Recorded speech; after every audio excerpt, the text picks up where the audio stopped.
Hello, everybody. Welcome to the Geekcast podcast. My name is Greg St. Clair. Dan Whitehead. Gerald Foster. Sorry.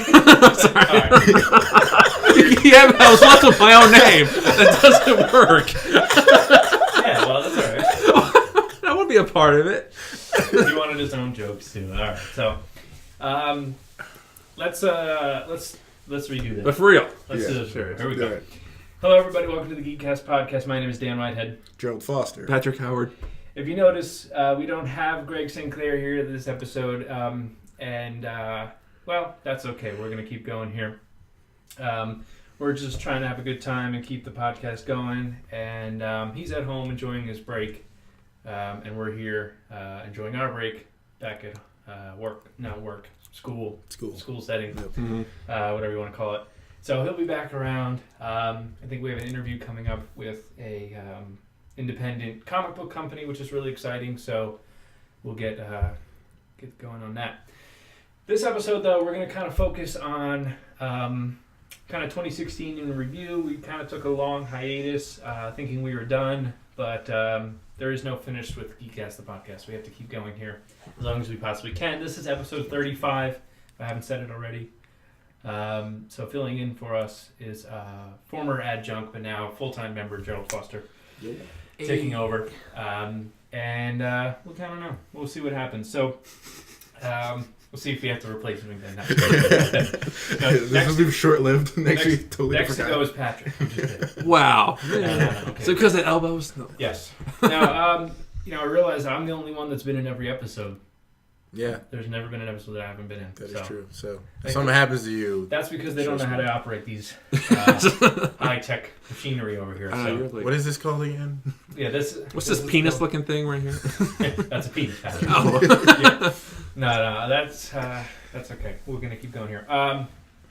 So if you saw earlier, we did a live video. We've been playing with live videos. I got an iPad for Christmas. I was very lucky enough to get that. It makes it a lot more fun and a lot more interesting to do live videos and things like that. So we're going to try to do those more and bring you more inside things to do. What else? I'm looking at these levels and I feel, again, it just seems like I'm so far away. So I'm going to turn the gain up. Try not to yell, people. All right, here we go. Maybe I should sit closer. Is it helping at all? Yeah, a little bit. All right, let's see what happens. So... let's dive into it. You want to do your number 5? Top 5? Yes. We're going to do top 5, counting down for movies, and then we will do our least favorite film of 2016. Do we want to do like 5, 5, 5, 4, 4, 4, like all the way around, or do you want to just do the whole list and kind of see where I feel like doing the whole list might go quicker. Yeah. We just get like, say the movie and then like 2 things that we, just 2 criticisms. Yeah, like maybe. say the movie, something Some you like, what some you made it didn't. stick out. Yeah, what you liked about Okay. it. Yep. So, my list, if you're friends with me on Facebook, you may have already saw it. I did have to tweak it after I saw the movie Fences. I adjusted it and removed something from it, and that movie became an honorable mention, which was Everybody Wants Some, and I replaced it with Fences, like I said. So my top 5 list is number 5, Hell or High Water. Number 4, Captain America Civil War, especially after a second viewing. Number 3 is Fences. Number 2, Deadpool, which we just watched tonight, Patrick and I. And number 1 is Rogue One. And not just because it has 1 in the title. So, going down the list, Hell or High Water, and you guys can kind of chime in if you have similar lists and whatnot on the movies, so that way we're not kind of repeating ourselves. Yep. Hell or High Water, it's not something we haven't seen before. It's definitely something, Like a neo-Western. We've definitely seen something like this before. Yeah. Bank robbery, 2 brothers need money, last-ditch kind of, move, and then, of course, the aging, almost out of the police force, sheriff, cop, whatever you want to call him. Yep. We've seen it before. However, this one kind of worked differently, worked better. I don't know what you want to call it, because I think the casting really played into it. The casting, and because Hell or High Water is number 2 on my list, I think it felt, despite the fact that it was like a familiar story, Right. it felt kind of fresh, I guess, just because of the way it was approached and the way the characters were kind of set up and their dynamic and everything like that. I think it just made it feel like a new kind of fresh movie, especially amongst the more high octane kind of action heist movies that we're getting nowadays. Right. With like the Fast and Furious movies and some of the Marvel movies like Ant-Man is kind of like a heist movie. Whereas this was your traditional two guys just going around robbing banks for a very specific reason. And you don't get that a lot. It was a very common thing, I think, back in like the 60s. Yes. With like older westerns and stuff like that. So it was kind of like a flashback to that, but still felt modern, and I think it worked a lot. And yeah, the casting I think was a big part of it too. Ben Foster's one of those underrated actors. Oh, definitely. That absolutely. doesn't get a lot of attention, but I think every role he puts a lot into, and just very memorable. And everything he's done, he hasn't had a lot of movies, surprisingly. Actually, his list isn't that long, but he's a very, very good actor for sure. So yeah, I agree. The casting and just the way it felt unique and different. Yeah. And it had a surprise moment. Spoilers. Have you seen it, Patrick? No. Are you going to see it? I'd like to see it. So I won't spoil this for you then. Thank you. Towards the end, I think you know maybe what I'm referring to. I won't say what it is, but it has a moment that totally took me by surprise, because you're so used to it going one way with these kind of endings, and then it kind of had this quick thing that you're like, oh wow, I can't believe that happened, kind of thing. So it worked really well. I think the location added to it. I love those kind of like vast desert kind of locations. It kind of plays into the Western, like Gerald was mentioning. And I think it just worked. It had a very like No Country for Old Men kind of feel. Yep. A little lighter, a little more humor to it, but the same kind of like almost like I would believe they're in the same world or the same time, Yeah. I would agree. So I have number 4, which was Captain America: Civil War. I don't know if any of you guys have that. Mine, it's on my 9 of my top 10. It's my 6 actually. It's not my top 5. All right, so we'll just mention it real quick then. Basically, obviously, continuation of the Marvel Universe, based off the comic book by the same name, although quite a bit different than the comic. I know I've read the source material. I think, Patrick, you've... Yeah, I've read it. I wasn't really... I'm familiar with it. I just haven't actually read it. Yeah, it's basically... The gist of it is there in the movie. They decide to make an act where you have to register to be a superhero. And Captain America is not for it. Iron Man is for it, and then people join him on either side if they're for it or against it. And then, of course, in the end, one of the main characters, many characters kind of die in it, but at the end of this comic line, a big character dies. I won't say who it is in case you ever want to read it, and I do recommend that you do read it. But they didn't do that in the movie, which... I was kind of hoping in a way they would. Yeah. As much as I like that character, I was kind of hoping like, oh, that would be so bold for them to do it. And they did it in a different way, in a way. Yeah. That kind of sets up everything. And maybe... I think they're saving it for like other... You're kind of maybe putting it together based on what I'm saying, who it is, but I'm not outright spoiling it for you. So there you go. I mentioned earlier when I read off the list that I said I liked it better the second time, and I absolutely stand by that. I think the first time I was so like Marvel fatigued, and I'm sure you guys were maybe the same, where I was just like, another Marvel. Plus, you're really wanting it to be close to the. Yeah, I really wanted it to be so close to the comic, and the expectations were through the roof, and blah blah blah. And that's how I am with a lot of these superhero movies or Star Wars movies or whatever. Where I kind of know a little bit of the source material enough to be like, oh, I know where this should be or what this could be. Right. And then when it's not, but it's different, but it's not that. I'm kind of like, But then when you watch it again, Star Wars is the same way with Force Awakens, where I watched it the second time and I was like, all right, this is cool. I like this much better now. Because my expectations were gone. I knew what was going to happen. I got to look at it from a different lens, kind of, to use a film term. Yep. And totally liked it much more. And I'm interested to see where they go. I didn't get to see Doctor Strange yet. I know it has a really important final scene that kind of sets up Infinity War and Thor and all that good stuff. So I will see it. I know Netflix has that super awesome deal with Disney where all their movies come onto instant, which is how I watched Civil War the second time. I don't have to buy it, which is metal. And so I'll do the same thing with Doctor Strange. And I didn't have to pay money for it, so that's really cool. As a film major, I'm like, I don't have to pay money for this movie. Hey! They're expensive, man. Jeez. Yeah, they are expensive. And I really, I was joking, my cousin has a fire stick, and it was Thanksgiving. Quick story, and she goes, I can get you one of those fire sticks. You can watch like the new movies that are out right now, like on this fire stick. When if you get it jailbroken and stuff like that. My other cousin goes, why would he want that? He's a filmmaker, like he's a film guy.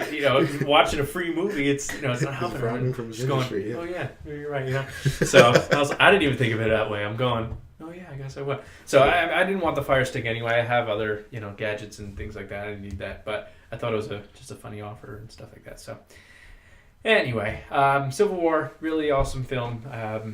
Had a nice visual. Spider-Man is fantastic in it. I think we all agree with that. The main characters were cool. Main characters were good. I think the teams were well balanced for the most part. Yeah. Although surprisingly, I thought being that Captain America's team had less powers, I thought they would have been the weaker team, but it seemed like they had it more together. Yeah. I think they just had as the a teamwork unit. factor. Yeah, they had that because he had Bucky and he had Falcon and like all those guys who he's worked with a while. Well, they're all ex-military as well, so they have this like like Tony Stark. He's a good leader, but he's no leader like Captain America. Right. Yeah. He's He's the wallet to that's the reason why they're team, only staying.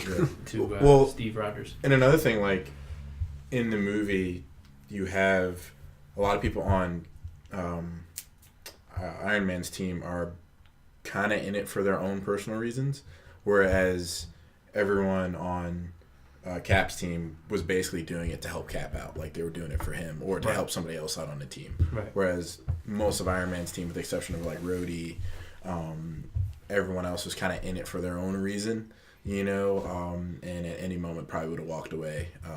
That was a cool thing about Black Panther, where he was kind of like on Cap's side, not on Cap's side, he was on Iron Man's side without really being on his side because he was really on his own side. Yeah, he had his own agenda. He wasn't really being controlled by Tony Stark. Which, if I'm correct, him and Spider-Man are kind of like that in the actual storyline, where they're both kind of like... I don't remember Black Panther as much because what happened, if I remember correctly, when they weren't sure if they were going to get Spider-Man, Black Panther was kind of going to be that character of like, he was on one side, then he's on the other side, whatever. Mm-hmm. And then... Because in the comic, spoiler, Spider-Man plays both sides, but he ends up switching one side to the other. I forget which one's first. Mm-hmm. I think it's Iron Man to Cap's. I think, don't quote me on that, but I think that's what it was. And I think that's what Black Panther was going to be if they couldn't get Spider-Man from Sony. Mm-hmm. But then it changed. But then he's not really playing both sides. He really just does Iron Man's side and then goes away. So they obviously changed that from the comic book, which is totally fine. Right, exactly.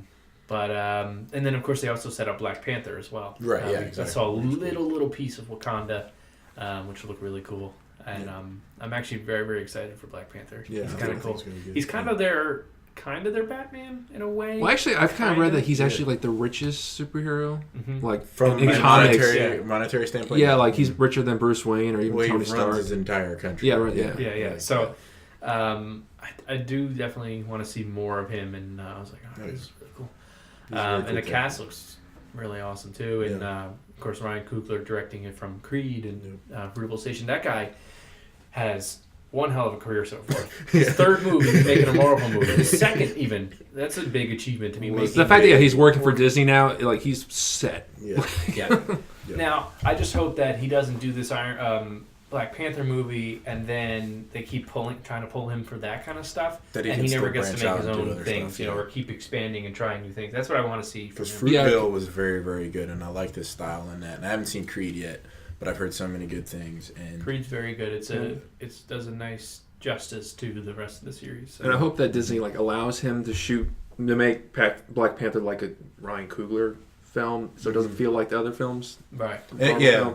And that's kind of one of my biggest complaints with the Marvel Universe is that it's falling into this cookie cutter mode. So even though you have these cool directors that are starting to come into it, they lose a bit of their style because they have to follow a certain formula. Mm-hmm. But I mean, with Captain America being on my top 10 list, I really enjoyed it, just because it sets everything up so well.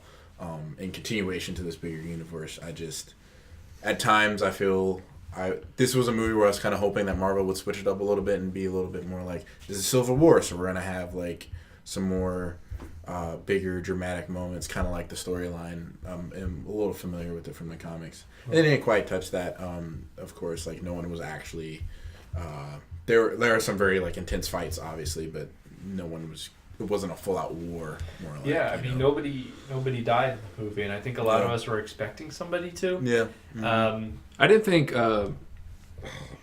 Yeah, they teased it in the trailer. Rhodey. Yeah, Rhodey. I didn't think he was gonna die because it was almost like they kind of telegraphed that. Like, right. Nah, they're gonna pull us. Yeah, they're gonna pull one. Yeah, out and I was kind of hoping that they would leave us with like, oh my god, that person's dead. Like they're definitely ruined. Like the Avengers are so like they're falling apart. Blah blah blah.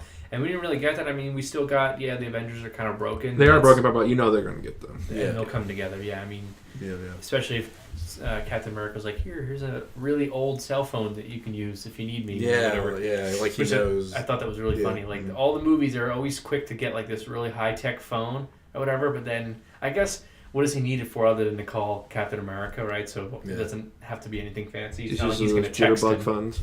He's going to text him with emojis like, need you, smiley face with glasses, or something.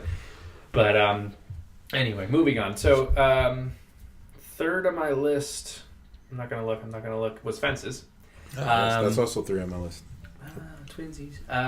So best part of it, for me, was the casting. Yep.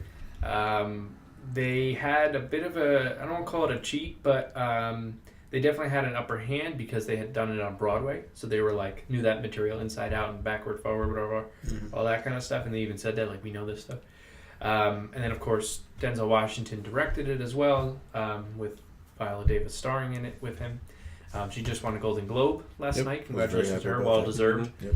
I mean, even if you just saw the trailer of Fences, with the one scene I'm particularly thinking of, I always reference when I talk about her character. I was just like, you knew, like, oh yeah. I was grossed out because of like just like the how real it was, like snotty and like the tears. Oh, I was just like, it's like Russell Crowe from like Gladiator when he's crying at that one point. Is like just snot, like it's just you're like ew, but this is also really good. So you're like, because it hits you. You're just like, if you see the entire movie, you know the story and you know that scene. You're just like, with the amount of emotion that you would go through as a human being, and like a lot of times in movies, like you're expecting, especially from a drama, you're expecting some real emotion to come through, and for the most part, most actors do a pretty decent job of conveying that. She doesn't do like the sexy cry where there's just that one. Right, but see that's the thing. Like if you think about it, like as a normal human being in real life, no one cries like sexy. No, your face is all broken up, and like, in that kind of situation, you're not going to be all like made up and cinematic. You're going to be a mess, and that was one of the things that I think stuck out to everyone is that like she went full on mess. And I just wonder if that was makeup or if like she was literally just like it just came out like that. Right? Yeah, it's like how do you even get yourself into that mindset to do that? I don't want to know because I think it might ruin the illusion. Like thinking like, oh, that was real, Yeah, exactly. With Denzel's. I think his performance was really good, but his was a hair more reserved. Even when he was saying, like, I've been standing in the same place for 18... And she's like, I've been standing... Whatever. He was a little more, like, quiet. Yeah. Quieter. Still, obviously, very, very good. Especially that scene, which is a very, like, kind of famous scene of, like, who says I gotta like you? I could ride for you and do all this stuff. I saw a clip. It was like James Earl Jones' version, and then I've seen that. Denzel Washington's version. I gotta say, I think I like Denzel's better. Yeah, a lot of people like James. On the stage version, like Denzel, he kind of plays it up like jokingly, almost just like that one scene, because like the audience laughs when he does it. But when you watch the James Earl Jones, he like plays it like it's very threatening and like it's actually very scary. He plays it more threatening in the movie. Yeah. So I think that was maybe something he conscientiously decided to do and change a little bit. But I still, I guess maybe in my head I was more comparing his movie version to the James Earl Jones version. And either way, I think it was still better. Whatever, doesn't matter. But yeah, definitely recommend it. Go see it. I may even buy that movie because I really did like it a lot. And it was just so well written. Really pulled at a certain part of our history that we don't get to see a whole lot. I mean, we kind of see more of like, when they do like... stories about African American families, they do a lot of times, like the race riots and, all this kind of stuff with that time period of 50s, 60s. We don't really get to see of just them being one family, just life. Exactly. So I think that was, and then And they made it feel like a play in the sense of like it was really just their back porch, and that's what the play is. It's just their back porch. But they also like expanded out a little bit and stuff like that. And that was one thing I was pointing out to my dad because I went and saw it with my entire family, and it was like you could tell it was a play because most of this stuff is set in that back porch area. Right. But you can also, if you pay attention to how it was shot and how it was edited, I think that was something that kind of gets overlooked because the acting and stuff was so amazing and everything like that. They really, because of how the performances were like just set up to be that strong and powerful, all the editing and the way it's shot reflected that. So the movements are very slight and the zoom-ins are very slow, and just the way it cuts, it's like if there's a lot going on, then it's maybe a little faster, but if someone's in this monologue state where they're just kind of going, the cuts are a lot slower, and you're really starting to like take in that emotion and that uncomfortableness. And I think that was something that I really liked about the movie as well, is that though it was based on a play and everything like that, it didn't try and be a movie. Like obviously it was a movie, and obviously there are certain things you can do with a movie, like you can move locations around a lot easier, and make stuff more detailed and realistic. But it still was like our roots are in such a the root of the entire story of the thing is from the play, and it's been a play for so long that you still had to harken back to that, kind of like The Raisin in the Sun that was made in the 60s with Sidney Poitier. And I think Ruby Dee played the wife in that movie as well. But yeah, that's kind of the same thing where like it has a couple location changes, but for the most part it takes place in that house, and it feels like a play, and it concentrates on the performances and stuff like that. So that's one of the smaller things that really makes the movie so great, I think. It's just the way that it was shot and edited to reflect the story and the performances and the fact that it was a play at some point as well. So yeah, definitely. Let's get a movie so Patrick can talk about it. Just waiting. Number 2 for me was Deadpool. Oh, that was my number 2 too. Okay. Twinsies. Like I mentioned earlier, we had just watched it, and I'm afraid it's losing a little bit of its humor for me. I was like that too. Like I wasn't really laughing out loud like the first time I saw it. I was just kind of like chuckling or just smiling. Yeah, like I enjoyed it. Like I was still like, this is clever, like clever writing and stuff like that. But I remember when I think we saw it together the first time, and I was dying. Like it was so funny, like the little hand and like all that stuff was so funny. But now I think knowing certain jokes are coming, you're kind of like, It's almost like I think you have to like put it off for like another 5 years or something like that. Like you have to truly forget about it and then watch again, and then I think it's funny.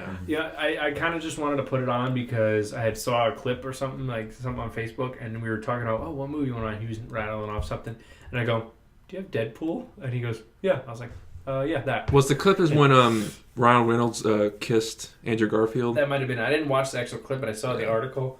I watched the clip of Emma Stone and Ryan Gosling watching like the video of it. It had already gone viral. It was like after I think the ceremony, and like this guy interviewer showed them. It was like, oh my god, no way they didn't kiss each other. It's like I'm very happy for them. I kept seeing the gif of poor Emma Stone like. Damien Chazelle was like, I guess, hugging his girlfriend or whatever, wife. Or whatever, yes. Right? And first he's hugging Gosling. Emma Stone's right here. And then she thinks like, oh, I'm next, right? Because naturally, like, around the circle. And he like turns and goes to hug his like girlfriend or wife, whoever it is. And she kind of comes in for a hug at the same time. And she's just like, oh, sorry. Like, you see her like mouthing like, I'm sorry. So it was kind of funny. And like, I was like, typical Emma Stone. She's always doing embarrassing stuff. But so Deadpool. Wow, what a movie out of like left field or however the expression goes. Obviously, it's still a superhero movie at the end of the day, about a comic book character and stuff. And we've technically seen him before, but we haven't seen him like this. Yeah. I mean, and that's part of the fun of it is they kind of poke fun at that, especially where he goes.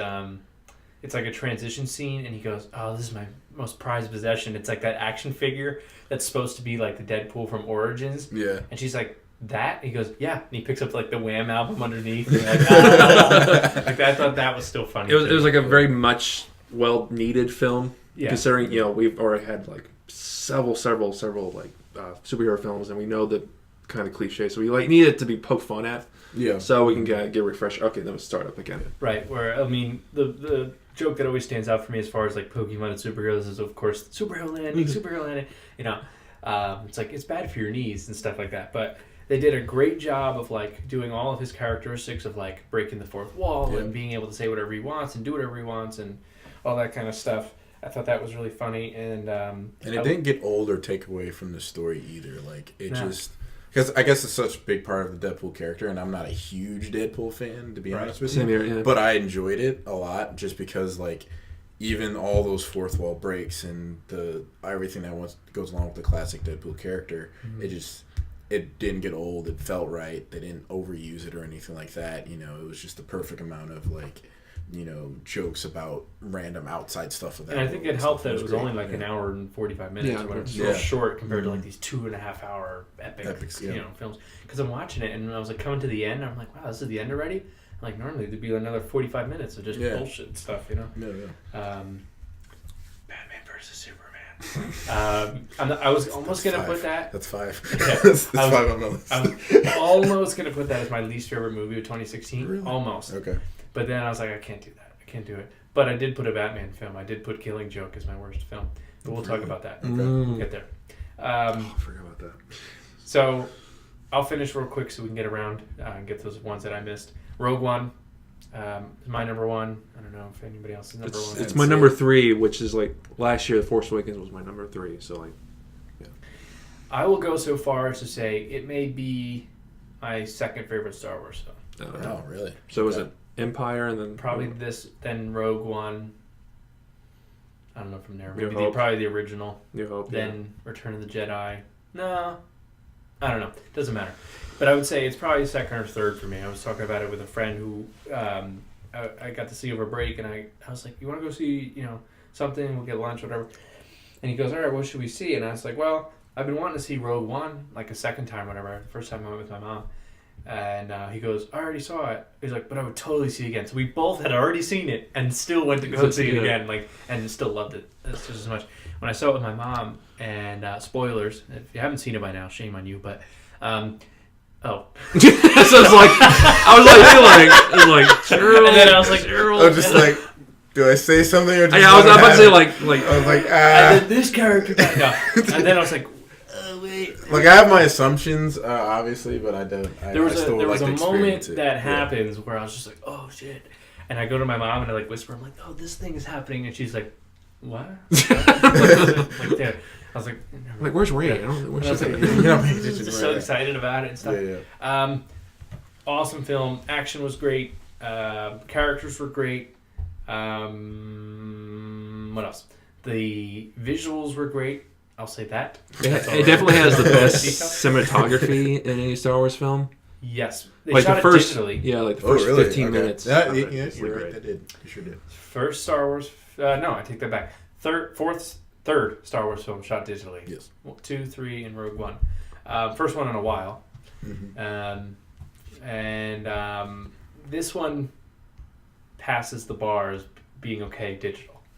Because I was talking about it, I think, with Patrick earlier, where we were saying that like when they were making the prequels, the digital effects and filmmaking was not where it needed to be for those films, especially for an entire film, for the entire sets. Like, it just wasn't ready for it. Yep. It's like now getting there. Yep. You know, we're like just at the edge of it where we can finally be like, okay, we can shoot this digitally, we can do the effects digitally, and it'll still look realistic and believable and whatnot. Yeah, exactly. But they're still doing sets. Like, they still went to Yavin. Well, they didn't go to Yavin because it doesn't exist, but they went to the place where they shot Yavin. Like, it was an actual set, and whatever. So it's still based in somewhat of a reality, and then they build on top of it. Whereas with the prequels, not to go too much into them, they kind of built from nothing.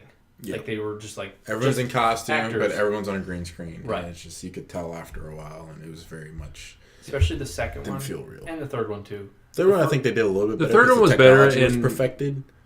Plus, it was just shot better, stylized. To see, yeah. Second one was just so... It was like a video game. Mm-hmm. Really. Anyway, I've reversed my shame on you. but shame on you. That's how Greg feels with me not seeing La La Land. He's like, you should go see it. Yeah. I know Patrick found it astounding. It was astounding. I saw it on the thing and I go, astonishing? And then I read it again. I was like, oh, astounding. Yeah, well, it's the same kind either one works. I've talked enough. One of you guys. Go ahead, I'll go. So my number 5 was The Nice Guys, which is like the new Shane Black movie, which he had done since it's his newest film since Iron Man 3, I believe so. Yeah, and it's really funny. It's set during the 70s, so it's a period piece. I'm all board. And after I saw it, I realized that he's actually becoming more of my Quentin Tarantino, where they have the same kind of style where their films are mostly structured on dialogue, and they have violence, sex in their movies, blood. But Shane Black comes off less pretentious, and his films are still fun for the most part. I mean, Tarantino's earlier films were fun and entertaining, but nowadays I feel like he's really exercising like his direction skills and just like trying to be the greatest director of all time. Like he's really feeding his ego. Mm-hmm. With Shane Black, he's just high five. I don't know why. It felt necessary just to high. I don't know. But it's not like that with Shane Black. I feel like he had a good idea for a story and just went with it, and his style complements it completely. And then my number 4 is Zootopia. That was my number 7. Yeah, I'm rooting for it to win Best Animated Feature for the Oscars. I think it will. It's in the bag. It's great detail. When you watch it every single time, you notice new things in the background, and you're just amazed that they went that far with the animation. It's great, and it also has great themes about race and tolerance as well. And it's unlike another film, seeing where that film had no business having animals in it. Like, there's no reason for the characters to be animals other than kids like seeing animated animals sing. Yeah. Well, this one, Zootopia knew these are very complicated topics to talk about, especially for a kids film. So they knew okay, let's put a veil of animals over it so it's more accessible for kids, which I think was a very clever idea. And they, I think, utilized the topics completely. So great film. They did a nice job of being able to kind of put diversity in the front without totally overdoing it with us and flooding us with the idea of diversity and prejudice and all this. And stuff. It does very subtle hints at that and very more obvious hints at that, but they kind of know when to do it. So they know when to be subtle, when to be more blatant and obvious, calling out as it is. And you say something? I was gonna say that they just won Best Animated Feature at the Golden Globes last night. Too well deserved for that as well. I thought that was a good pick. So my number 3 was Rogue One, Star Wars story. Definitely one of the most probably one of the most unique films, Star Wars films to see in a while. Doesn't have a crawl at all, which wow. I heard that they were thinking about doing that, but I didn't know officially that they were. Yeah, it wasn't there. Just kind of has the Lucasfilm, it fades in, and then all of a sudden it goes boom, and right into space. It still starts on space, still does the pan down or pan up, whatever, but there's no ba, ba, ba, ba, ba, Right. Yeah, and there's arguments that this film is kind of pointless, which I agree. They don't have to do this film. It's a story that doesn't really need to be told, but if you are going to do it, Rogue One is the way you would tell the story about the Death Star plans. I was thinking about that because I know our teacher Chris Reed kind of felt that way, and I was thinking about I think they did need to do that story, because if he didn't and you didn't know where these plans came from and why they had the I have to dance around. Not well, yeah, I agree. When you watch Rogue One and then watch 4 immediately,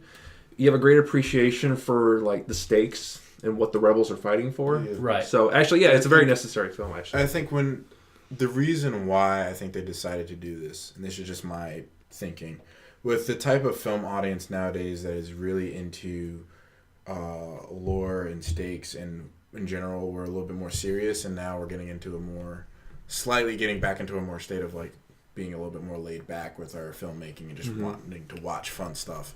But for the longest time, we've been more into, these very serious, more detailed, reasons behind everything. Audiences are quick to pick up on, holes in the plot and stuff like that or whatever. So you got to be really detailed in, your story and your characters and your lore and all that kind of stuff. So if Disney's trying to reintroduce Star Wars into this new group of people, these new generation of kids as they're growing up, and they're growing up under this more serious, detailed, universes that they've been exposed to, you need something that if you want to have any sort of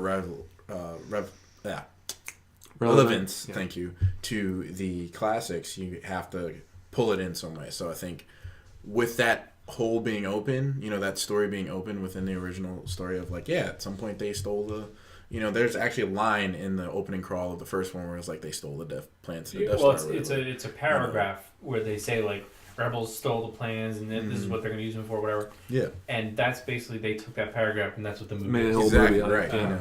And that's just doing that is something that's going to tie in, a bunch of 15 to 16-year-old kids that may have not even seen Star Wars, their first Star Wars before, and now they can be like, oh, I saw the movie that came before this, because I know now everything that's going on, and they're more engulfed in that world now, because, like you said, the stakes are higher, and you can realize the amount of time and sacrifice that this is a war, and it brings the kind of war back into Star Wars. What I've heard, and even from the trailers, it felt like this is like Battlefront the movie kind of thing going on, and I love that game. So having not seen it, from what I've heard, I think it's something I'm going to enjoy when I finally do. So yeah, I just think now having seen what they went through to get the plans and all this kind of stuff, and certain things that we learn in the original film that they kind of seem like, what? That doesn't make any sense. Yeah, because we never see it, so we kind of have to take their word for it. Yeah, okay. We now kind of get to see it, which maybe is, we're drawing the curtain to the wizard kind of thing. Wizard of Oz reference.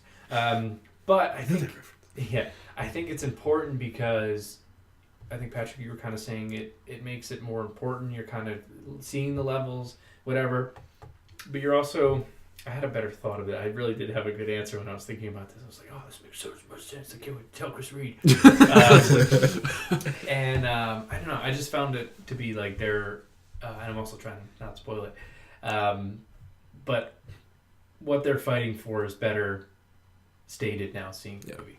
So, yeah, kind of what I said, just said there. And also, not to spoil it, but it handles... A big criticism I've had for Star Wars were, in terms of black and white, good and evil, we get to see a little bit of a mix of that in, the Rebellion and in the Empire, which is really refreshing and actually kind of made the characters a little more believable and more realistic, three-dimensional. So that was my number 3. My number 2 was Deadpool as well, just as Dan's. And I was I had high expectations, but they're still kind of low because I didn't really read the comics. Wasn't really a big fan of Deadpool. But I was so glad that literally from the second it starts to the very end, it was hilarious. And it obviously isn't the first rated R superhero movie, but it's it's been, I think, the first rated R superhero movie in a while. And I think since this was the highest grossing R-rated film or something like that. So hopefully this will remind studios that these rated R superhero movies can make money, and a lot of it, because it was the highest grossing movie of February. So hopefully they'll take more chances with other properties that are not as domain as Batman or Superman or something like that. And then my number 1 is La La Land. It's probably one of my favorite modern musicals I've seen in a while. It definitely reminds you of Singing in the Rain and Gene Kelly musicals, where there's this periods where it's not even singing, it's just two characters kind of just doing very well done choreography, dancing, but just the way Damien Chazelle, the director, kind of frames the shots, the background is beautiful. There's so many colors that are integrated that it's very memorizing to watch. Actually, it's almost it's very dreamlike too. You think it's going to take the Best Picture Oscar? I think so. That's what I think. I wanted to, but I feel the obvious choice is Moonlight. You think Moonlight? But I think it was a couple years ago where I think it was Spotlight. I'm not sure what was against Spotlight. Spotlight was Revenant. It was. I think Revenant was the very obvious choice, but then Spotlight came in and kind of took it. So I feel it might be the same case with this one where Moonlight might be the obvious winner, but like La La Land kind of steals I it. thought La La Land would be the obvious winner. Yeah. And then something else would come in. I kind of felt the opposite. Something like Fences or Moonlight, or Manchester by the Sea. Yeah. Were the other ones. I'm surprised that. I mean, obviously, if it's not as good as it is, but that I thought Silence would get more of the recognition, especially with the commitment that Scorsese went into it and stuff. But maybe it's just not as good as they had thought. At least I mean, we don't know what the Academy's going to pick. We don't, because the nominations are. Yeah, and it's like, we don't know that. It's like at this point, whenever like Scorsese or one of the legendary directors, like they come out with a film, you almost feel like obligated to do a very positive review, even though like give it more praise than it really deserves. But then something like Bridge of Spies, which I haven't seen it yet, I actually rented it and I'm about to check it out at some point this week. But that's like a Steven Spielberg film with Tom Hanks. You're thinking, okay, this is gonna get some sort of like, and that's what it did. But like, and that movie wasn't like amazing or like like groundbreaking, but it was just it was a Spielberg, so it was a well crafted film. Right, exactly. And I think that's what Silence is going to be. Exactly. It's like it's a good film, obviously because it's being made by Martin Scorsese. Like, he doesn't make very many bad If you want to like films. teach someone how to make a well crafted film, what's filmmaking in a nutshell, just haven't watched one of those guys' films. Right, exactly. Yeah, so and same thing, I know the Academy really likes Tom Hanks and they love Clint Eastwood, so I'm sure Sully will get some kind of recognition. I just saw it. I have it in my, I don't think I have it in my top 10, but I did like it. I enjoyed it. It's short. I liked it, half. I think Tom Hanks does a justifiable performance. I think it worked perfectly fine for it. It's just the story, other than like that, whatever it was, 208 seconds, whatever, it's not that exciting. You know what I mean? Like, no, and the film really tries to make it exciting. Right. And you see, have you seen it? No. Well, there's the incident. You see it from multiple. They all survive. Yeah. Well, yeah. Like I know the story of like what happened. You see the incident from multiple angles, but surprisingly, those different angles, those perspectives aren't really that exciting or really different or new. So it's kind of pointless. So it's almost better. Like, okay, this would have been like a short film, like a 40-minute or even like an hour long. Then it probably could have worked better. Right. But yeah, I'm glad it wasn't any longer than what it was. Yeah. Like if they tried to make it again another 2-hour, like big epic piece, or something like that, it would have been like, all right, this sucks. But as an hour and a half, it kind of works. Most of it is spent on like basically trying to get him to justify, was landing in the Hudson the only option? Like, could you have gone to, or could he have gone to like LaGuardia, to Newark, to whatever? Because they were like, you could have definitely flied to it and stuff from one of those airports. And then he's saying, no, I really couldn't have because the engine was failing. I had to make a quick decision. Yeah. Blah, blah, blah. Tom Hanks definitely like keeps it afloat. Right. Yeah. It's like Flight without the. A little less actiony. Yeah. Believe it or not. Yeah. Mm-hmm. And Aaron Eckhart does a great job too. I really enjoyed him as his co-pilot. Anyway, so I'm sure they'll probably get some kind of recognition, maybe for cinematography, because they did shoot that sequence in IMAX. So maybe. Yeah. But Scorsese will definitely get like at least nominations, at least Best Picture nomination probably, and maybe a director. I thought Liam Neeson would get supporting actor too. I haven't seen it. I don't know. You're just speculating, just right? Speculating, yeah. So we'll see. I'm sure the nominations got to be coming out soon because I think the show's in February, right? Yeah. Yeah. It's Somewhere like the third week of February. Yeah. Like right so we'll see. We'll do an episode about it. Was that one of yours? Yeah, that was my number one. Sure. Okay, cool. All right, so my top 5, definitely the only person that has this in my top 10, I believe, is Batman vs Superman: Dawn of Justice. It is. I think it is in my top 10. Okay. I'll look. While he's looking, real quick, I saw it 3 times. It was one of those things where like I really enjoyed it the first time I watched it. Thought about some of the issues that people had with it. So second time I watched it, I took those into consideration. Liked it even more. Watched it again for the third time. This is all in theaters. Definitely picked up more on some of the issues. But then I watched the Ultimate Edition when it came out, and I think that version really does from a story standpoint, the film justice, as far as really setting up everything that's going on, and you get a better idea of the conflict that's going on in the movie. I just like a lot of what I liked about the movie is just how Batman was portrayed and the continuation of Superman's character arc and him growing into more of the classic Superman. And I think I thought it was very visual and artsy. I like it felt like an art piece, and I'm a big fan of like art in general, so I really liked the way it was shot. I liked the music selection for the soundtrack. Just there were a lot of things I really enjoyed about the way the film was just crafted and created. I know differing opinions from the story standpoint in general amongst most critics and people, and that's a whole different debate. But I enjoyed the story. I thought it was good. I think it's a misunderstood story about what it's about. I view it as Batman becoming a hero again is what the story is about. If you haven't seen it, try and look at it from that perspective, and Superman kind of being that factor that pulls him back into that. But that's why I enjoyed it. I thought it was a good like bringing back my favorite superhero from this world of like deadness, of him being kind of dead inside and him kind of coming back to life a little bit. Being inspired by what Superman does, despite the fact that he was trying to kill him. So I enjoyed it a lot. I know a lot of people didn't, but I enjoyed it for so many reasons that I don't want to go on and on about. I think I was with you guys when we went and saw it the first time, and it was kind of a big crowd. Yeah, it was a big crowd. We talked about it. That was mostly because of the Ultimate Edition. The way it cleaned up a lot of the issues is what put it in my top 5.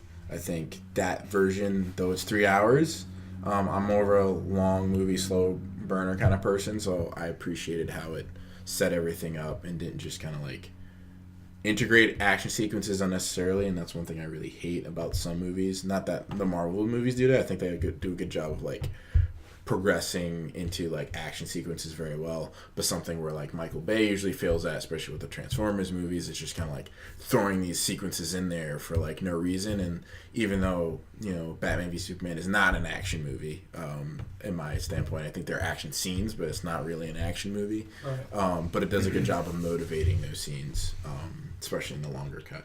But that's just me. I had it in my top 10. I had it at number 9. Oh, really? Okay, cool. That's where Civil War was for me. So it's like we just flopped it there. Cool. All right. So my number 4 is Free State of Jones.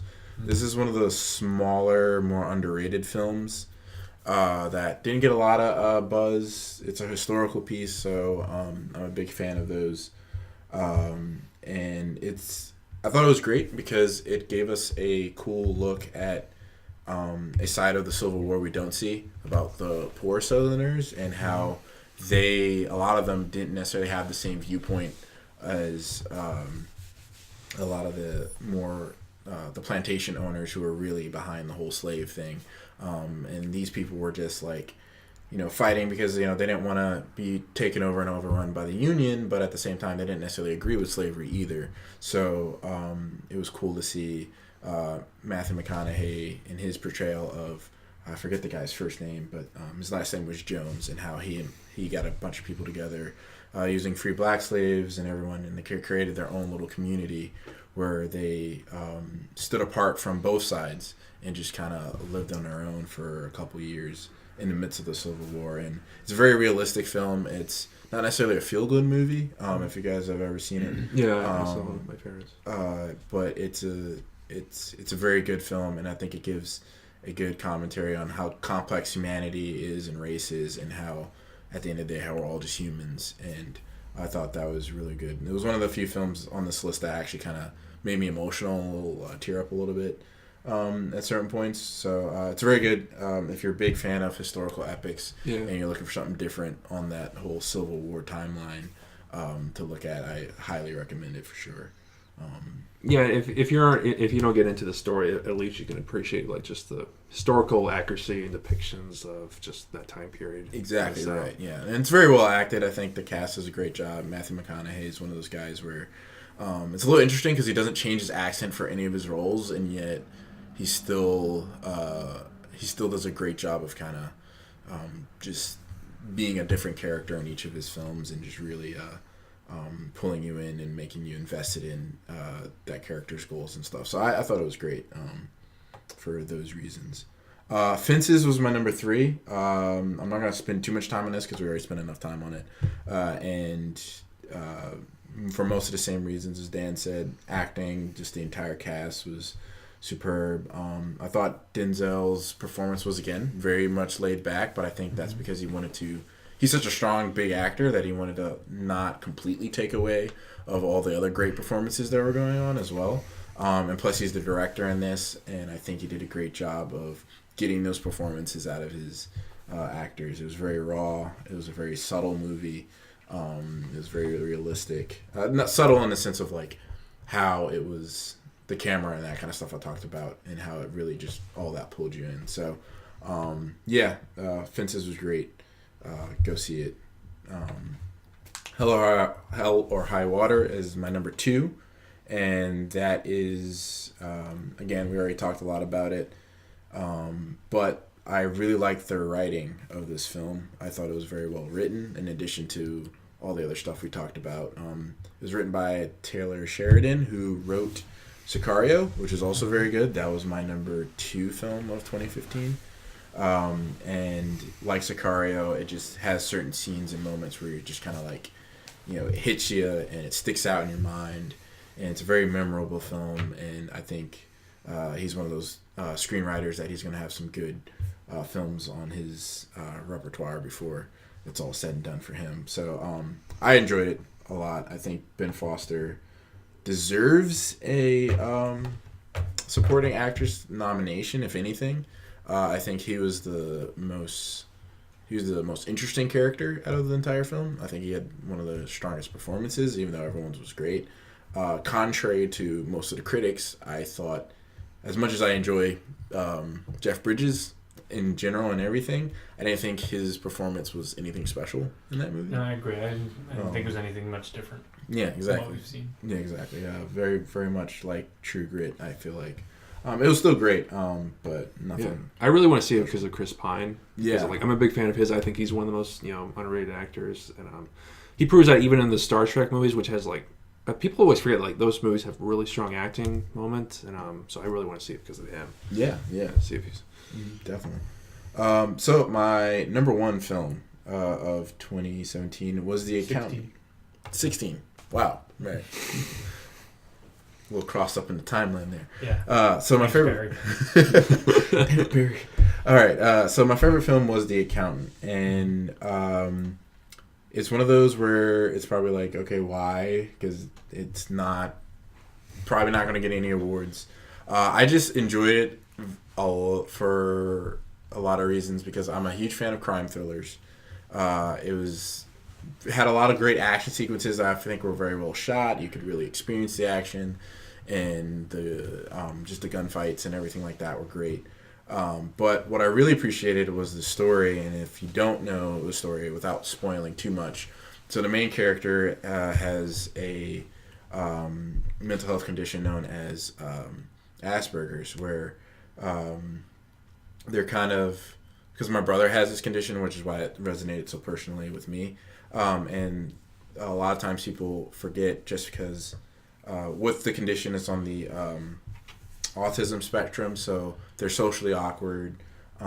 People with this condition can be socially awkward, or have maybe issues in certain areas of academics and that kind of stuff. But they're also very intelligent and smart, and a lot of times people with this condition get looked down upon and aren't given the opportunity to really excel, and are often written off in life. And so, this main character, played by Ben Affleck, has that condition, and he goes on to excel in what he does. Obviously, he does some very shady things, but he's also very smart when it comes to math and just calculating details and all this other great stuff. And it was nice to see that portrayed on film realistically, because I saw a lot of things in the main character that I see in my brother, and I think the character was positive enough to show that without being insulting, which is what a lot of times happens with characters with those kind of conditions in movies. Mm-hmm. Even with something like Forrest Gump, where it's made into a joke at times, things of that nature. It wasn't that. It was very realistic. It showed the tweaks and the differences of people with that, but it also showed the greatness that they can do as well, which is cool. So My brother hasn't seen it. I know he wanted to see it, and I'm excited to watch it with him at some point. But it is very well shot. It's very well directed, I think. All the characters are very good. The storyline isn't super complex, but it also, for an action movie, has some very good emotional scenes. I think the story does a good job of standing out in that way, and it doesn't feel like another Bourne movie. It was kind of like Usual Suspects meets Rain Man with some Jason Bourne, Batman thrown in there. It's got a mix of things, but it's a very entertaining movie to watch as well. So I recommend it. I enjoyed it a lot. It's not the greatest movie ever made, obviously, but it was very well done. And I think it's the second major movie by the director of Warrior. I forget his name. Gavin Hood, I think it is. No, it's I'm gonna look it up. Okay. But yeah, I think it very great movie, and I think it gave a lot of respect to the people in the Asperger's and autism community, yeah, I definitely think people should check it out for sure. Gavin O'Connor. Gavin O'Connor. That's the director. Yeah. You're right, I'm again. But yeah, so that was my top 5. Good. All right. Well, we're already at about 55 minutes, so we're gonna do a little bit of a shift up. We'll just maybe say what our least favorite movie is. Maybe we won't spend too much time on them. Yep. So mine, basically, real quick, was The Killing Joke. Just from doing quick research, I had to refresh myself. I had such high hopes for it, especially being a big fan of the comic and, of course, Batman. Anyone that knows me seems to think that they're required to get me Batman things. I assure you, you don't have to. My mom always gets me Batman things. Anyway, I thought the voice acting, of course, was good. Mark Hamill, Kevin Conroy, my favorite versions of both Joker and Batman, respectively. But I just didn't think that the story translated well into the movie version. They kind of changed some things. They added that prologue for Batgirl, which actually made her worse as a character. Yeah, I didn't love. It kind of made her seem really clingy to Batman, and she threw herself on him, and they engage in what the Big Bang Theory would call coitus, and it just I don't know, it didn't work as well. So I think the only thing that did work for it was the voice acting. Yeah. Okay. They delivered there, but otherwise I wasn't a fan. And I'm glad I didn't pre-order, or I was able to cancel the pre-order. We went and saw it in theaters. But those tickets were fucking expensive. They were really expensive. $16. I was like, oh. Yeah, it was like one of those Fathom event kind of things. I do wish I spent a little less on it or whatever. But again, I'm glad I didn't buy it. So that's all I'll say about that.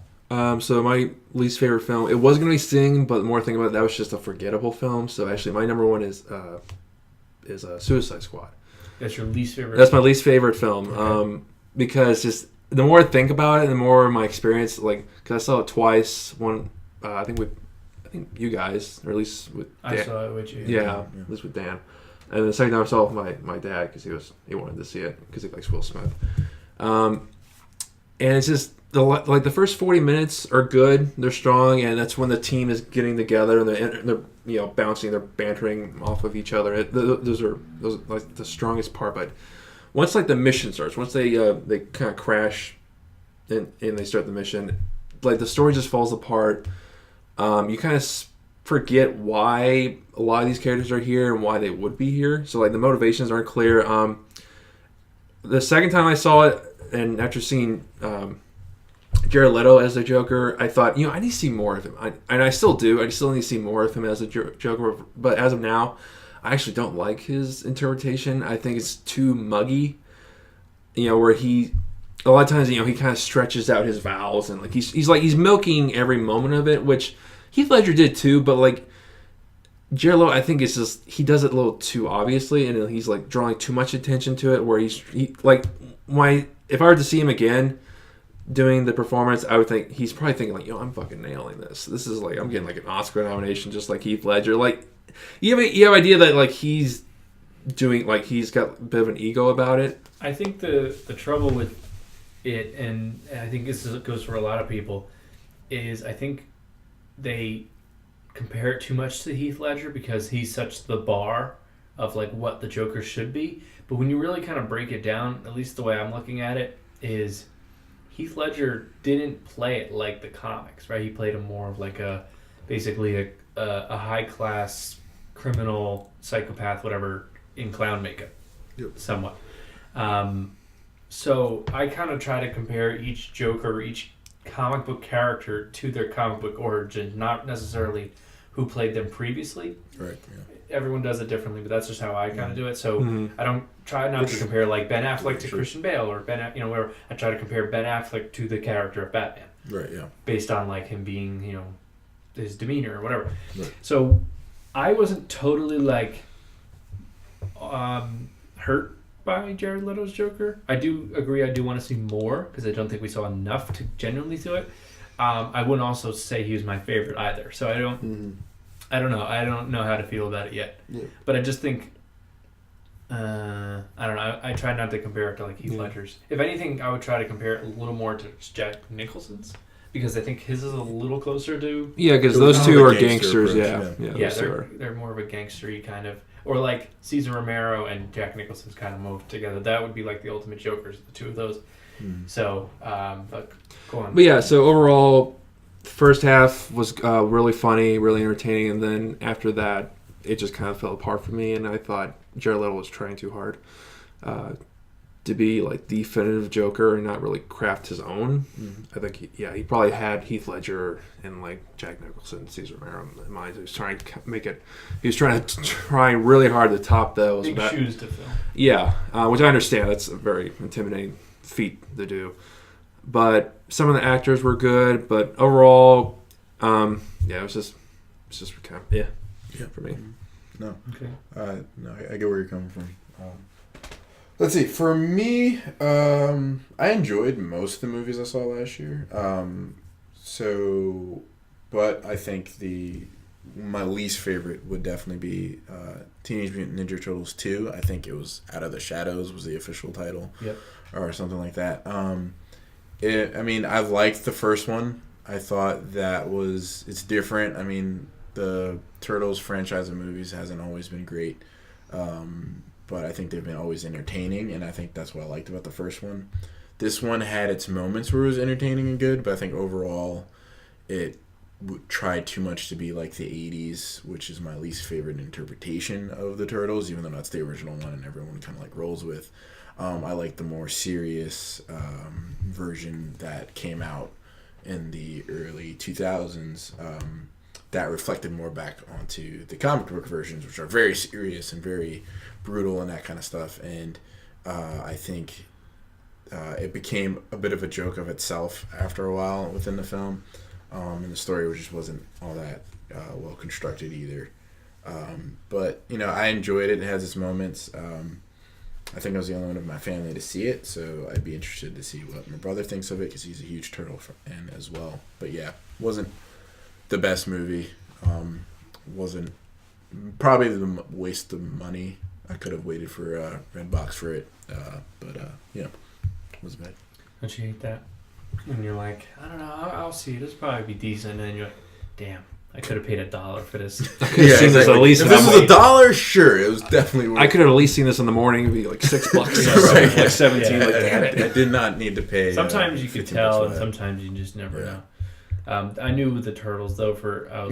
I saw the first one. I think when they had it on Netflix for a short time, and I was like, okay, that wasn't very good. Wow. The only reason I watched the second one, if I'm being honest, was the fact that Stephen Amell played Casey Jones, and I did not like him. I wanted to see him as something else besides Green Arrow, just to see how he would do, and I didn't think he did. Which is funny because Casey Jones is like actually closer to Green Arrow. But it's like I didn't think he did a good job as Casey Jones, and maybe it's just because like he has to kind of become the Casey Jones we all know and stuff. But I don't know that we'll ever see that. Yeah, exactly. Yeah, I was expecting like he's not supposed to be as like pretty boyish as like Stephen Amell is. No, he's like a. I mean, punk, I think of Casey Jones from like the 1990 live action.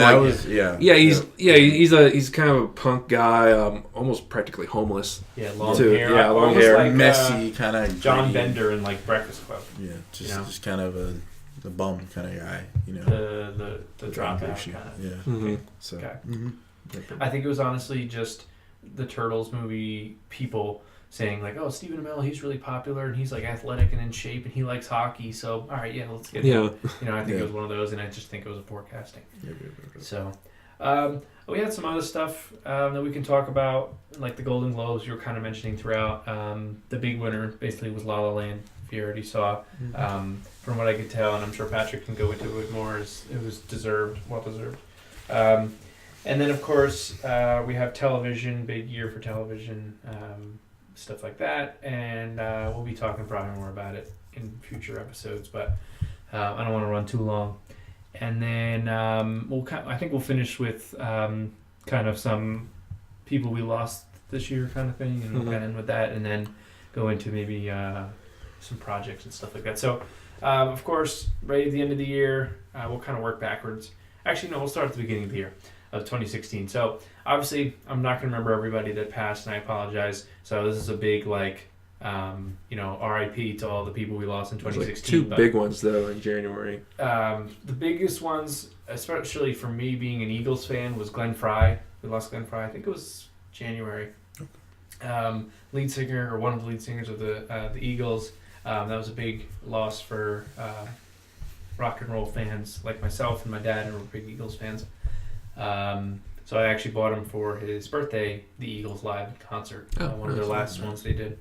And then, of course, for Harry Potter fans, also like myself, Alan Rickman, who lost Professor Snape. I was an Alan Rickman fan because of Die Hard. Of course. But Harry Potter is correct. That is what he's most known for. I love the Harry Potter movies. I wouldn't want to go against Rachel in a trivia off or something. Oh, like no. But I do know the gist of the stories. I get what's going on and whatever. And Snape, at least from the movie's perspective, was my favorite character. And I don't just say that because Alan Rickman died. I really genuinely liked him.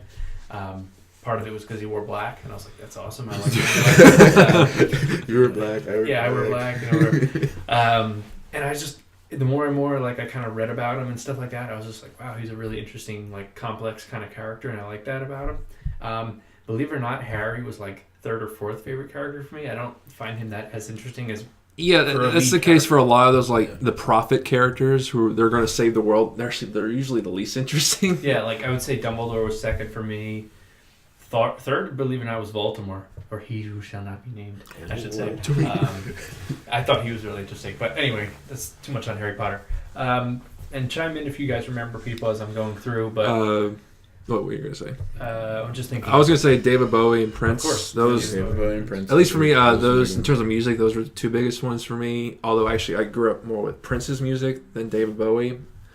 And yeah, I always those guys were their pop music is what I think pop music is in its highest degree, is that it's catchy but also kind of pushes boundaries and kind of takes you in another realm in terms of music. And also these two were also legendary and just kind of pushing also sexual boundaries and what could be done with music in terms of sex and also glam rock. Yeah, glam rock and stage performance, especially Prince also kind of redefined masculinity as did David Bowie, and also made okay, this is actually, women can find a man dressed in tighter clothes that they're wearing and wearing more makeup than they are, and actually he can still be attracted to them. Right. That's really interesting. Right. Those are bigger losses. Gene Kelly. Not Gene Kelly. Wilder. Gene Wilder. Gene Wilder, yeah. Oh my gosh. Sorry I killed Gene Kelly. My bad, guys. Yeah. Well, Gene Kelly's been dead. He's been dead for a while. I killed him again. You're good. But I was going to say with Bowie and Prince, I was a fan more so of David Bowie. I never really... I mean, I listened to a few the bigger Prince songs, but I never really got into Prince. David Bowie, I knew, and it was one of those where as I was kind of looking more into him once he passed, I was like, oh, I really actually like that song. I didn't realize it was Bowie. Mm-hmm, yeah. You kind of start doing that kind of stuff. So I would say I'm more of a Bowie fan than Prince, but still, rest in peace, all that kind of stuff. Gene Wilder was a big one. Of course, Willy Wonka, the only Willy Wonka that matters. Sorry, Johnny Depp, and Tim Burton. That was a big one. Arnold Palmer. Yep. No more iced tea. No. They'll still have it. I stopped drinking Arnold Palmer iced tea, and then he died. So, so sorry, I killed Arnold Palmer. No. Go ahead. You were saying. Muhammad Ali also passed away. Oh yeah, that was big. Big one. Yeah, that was a big one. Chekhov. Anton Yelkin. Yeah. Probably, I think the most. He was probably the youngest. Youngest, so you could also say probably the most tragic too, because it was like wasn't a freak accident, but it was a car accident from his own car. It was kind of 1E7 Club, I believe. Yeah. Robert Vaughn, who was the original Man from U.N.C.L.E., I believe. Okay. Yes. Yep. And he was in the Magnificent Seven, the original Magnificent Seven as well. Okay. I've seen it. And Fidel Castro passed away. I don't know if there are any communist fans here. here. He's gone. We'll recognize that he is not alive anymore. Exactly. I honestly thought he died a couple years ago. That's why it caught me off guard. He basically did. I mean, his brother was kind of running the country the last few years. He's been real sick and stuff, but now he's finally dead. In the last couple months, we lost Alan Thicke, George Michael. And then the two big ones in that last couple of days, which was really rough: Carrie Fisher and Debbie Reynolds. The last of the royalty, Hollywood royalty, or golden age Hollywood royalty, I should say. Those are big ones. I mean, I remember Debbie Reynolds more so for Halloween Town of all things. Really? She's the grandmother of Halloween Town. I mean, of course, I've seen Singing in the Rain. I have it and stuff, but. When I think of Debbie Reynolds, I think Halloween Town. Okay. And then Carrie Fisher, of course, I think of the Blues Brothers. I'm just kidding. It was like, dude, really? I was like, let's see if they'll catch I don't think anyone remembers that she was in the Blues Brothers. Yeah. Unless you're like a huge Blues Brothers. Right, yeah, exactly. Carrie Fisher, that was a big one. It's a really big one, actually, because, of course, we're now in new Star Wars movies, and she's in them. Yeah. And supposedly her role is supposed to get bigger and bigger with each of these movies, 7, 8, 9. So I really, really hope they find a really justifiable way to end her story arc. It's a tricky situation they're in, because do they kill her character off in kind of an off-screen death? Did they do a CGI kind of thing? It's one of those things. I know they're meeting about it right now, or in the next week or so. Of course, yeah. It's a hard call. Because they finished 8. She finished episode 8, filming it, but then nothing of 9. So her part, like I said, is supposed to be really big in 9. Maybe she's supposed to have, I think, a scene with her son and a scene with Luke, and I mean, maybe that'll be in 8. But that's a huge story thing. I think as long and she's also the general of the resistance. Yeah, exactly. So, it's not like, and I hate to say it this way, but it's not like we lost Harrison Ford, where at least kind of his story was done. It's kind of like her story, and also she's 60 years old. She was only 60 years old. That's it wasn't it's nothing compared to today. And obviously that's going to be a big one. I don't want to talk about Harrison Ford, also Harrison Ford, so we won't even say it. And we got Blade Runner coming out, so and Indiana Jones. I mean, I don't want Indiana Jones 5, but I want Indiana Jones 5. No one wants it, but everyone does. At the same time. I love Indiana Jones more than whatever. So, yeah. That's a big one. Yeah, and then I think it was the next day Debbie Reynolds died. So if there's any more proof that you can die of a broken heart, it's Debbie Reynolds, which I think it was due to stress and just wanting to be with her daughter and stuff. But I think with Carrie Fisher's death, it's one that you'll feel we'll feel the ramifications of for the next 2 years, because she has a couple episodes of Family Guy, and then she of course has a movie or so of Star Wars, and it's going to be really hard because this year's the 40th anniversary of the original Star Wars film, so Celebration Day is, if they have the old Star Wars Celebration in May, they're definitely going to play up Carrie's death. Definitely. I can it's a tough one, and now her daughter has a bigger part in episode 8. She was in the episode 7 in the background kind of, and she has a bigger part. Billy Lord. Tough situation, but you got to keep kind of going forward on it and stuff like that. So that movie comes out in December. So in an hour and 14 minutes here, we'll kind of wrap it up. And just say that we're, of course, working on our own projects, and we'll keep you posted on those. Yeah, we just did a live Facebook feed of my project. You guys can check it out on Geekcast Facebook page if you guys are interested. We mentioned Gerald a little bit. I think we can discuss it more if you guys want to in a little bit. I don't know if you have anything to say, but we basically, I kind of just gave him a quick version of the plot, saying that it's about human trafficking and how you have a very high interest in it and recognize its importance and not importance, but importance in ending it and whatnot. Yeah. So I kind of mentioned that, but I didn't want to go too much into detail without you being here. Yeah, no, I appreciate that. So we can always do another video if you want. Yeah, just be stay tuned for it. I'm excited to start working on it. We're finishing up pre-production stages in that, kind of like Pat's, and we start shooting in March. Yep. So yeah, your casting's in May. I mean, not May, in February. Yep. So we'll keep you guys posted on that.